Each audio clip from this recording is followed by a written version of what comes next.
നമുക്ക് അധികം മസാലകളൊന്നും ചേർക്കാത്ത വളരെ സിമ്പിളായിട്ടുള്ളൊരു ബീഫ് ഫ്രൈൻ്റെ റെസിപ്പി കാണാം. അതിന് വേണ്ടിയിട്ട് 1 ടേബിൾ സ്പൂൺ കുരുമുളകും 1/2 ടേബിൾ സ്പൂൺ പെരിഞ്ചീരകം, പട്ട, ഗ്രാമ്പൂ, ഏലക്കായ എല്ലാം കൂടി നന്നായിട്ടൊന്ന് മിക്സിയിൽ അടിച്ചിട്ട് വരിക.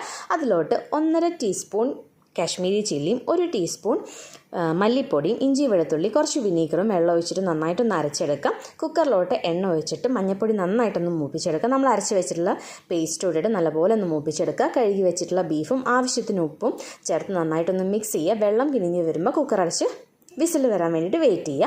വേറൊരു പാനിലോട്ട് വെളിച്ചെണ്ണ ഒഴിച്ചിട്ട് ഉള്ളി നന്നായിട്ടൊന്ന് മൂപ്പിച്ചെടുക്കുക കേട്ടോ. അതിലോട്ട് നമ്മൾ അരച്ച് വെച്ചിട്ടുള്ള മസാലയും ബീഫ് വേവിച്ചിട്ടുള്ള വെള്ളവും കൂടി ചേർത്ത് കുറച്ച് പച്ചമുളകും കുറച്ച് കറിവേപ്പില ഇട്ട് നല്ലപോലെ ഒന്ന് മൂപ്പിച്ചെടുക്കുക ആ മസാല. അതിലോട്ട് നമ്മൾ വേവിച്ച് വെച്ചിട്ടുള്ള ബീഫ് ഇട്ടിട്ട് നല്ലപോലെ ഒന്ന് ഇതുപോലെ റോസ്റ്റ് ആക്കിയിട്ട് എടുക്കുക കേട്ടോ. ആ എണ്ണയ്ക്ക് ഇങ്ങനെ കിഞ്ഞ് വന്ന് നമ്മുടെ ബീഫ് ഫ്രൈ ഈ ഒരു പരുവാവും. നല്ല ടേസ്റ്റാണ്, വളരെ സിമ്പിളാണ്. അപ്പോൾ എല്ലാവരും ഒന്ന് ട്രൈ ചെയ്ത് നോക്കുക. വീഡിയോ ഇഷ്ടമായിട്ടുണ്ടെങ്കിൽ ചാനൽ ഒന്ന് സബ്സ്ക്രൈബ് ചെയ്യുക കേട്ടോ.